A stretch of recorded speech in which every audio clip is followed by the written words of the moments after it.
sana secde olur mu? Mağruran arkadaş sana secde olur mu? Ha Mevla'ya Mevla'ya gel Mevla'ya Mevla'ya. Ha Mevla'ya Mevla'ya gel Mevla'ya Mevla'ya. Bugün var yarın yokuz, sen de sığın Mevla'ya. Bugün var yarın yokuz, sen de sığın Mevla'ya.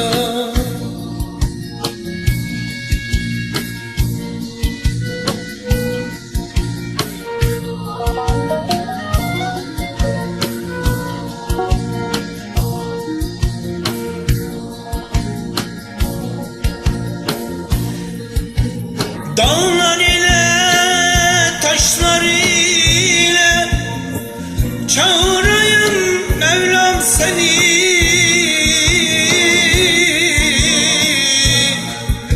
Seherlerde kuşlar ile çağırayım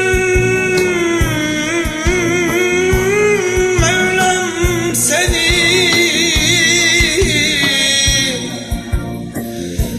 Sular dibinde mahiyle, sahralarda ahu ile, abdal olup yahu ile çağırayım Mevlam seni.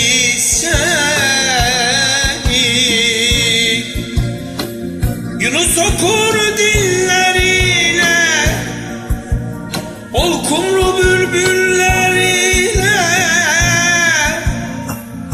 hakkı seven kullarıyla çağırayım Mevlam seni.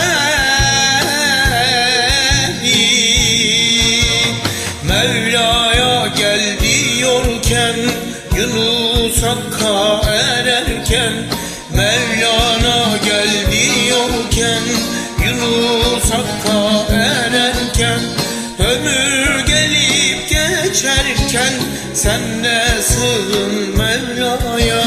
Ömür gelip geçerken, sen de sığın Mevla'ya. Ha Mevla'ya Mevla'ya gel Mevla'ya Mevla'ya. Ha Mevla'ya Mevla'ya gel Mevla'ya Mevla'ya. Bugün var yarın yokuz, sen de sığın Mevla'ya.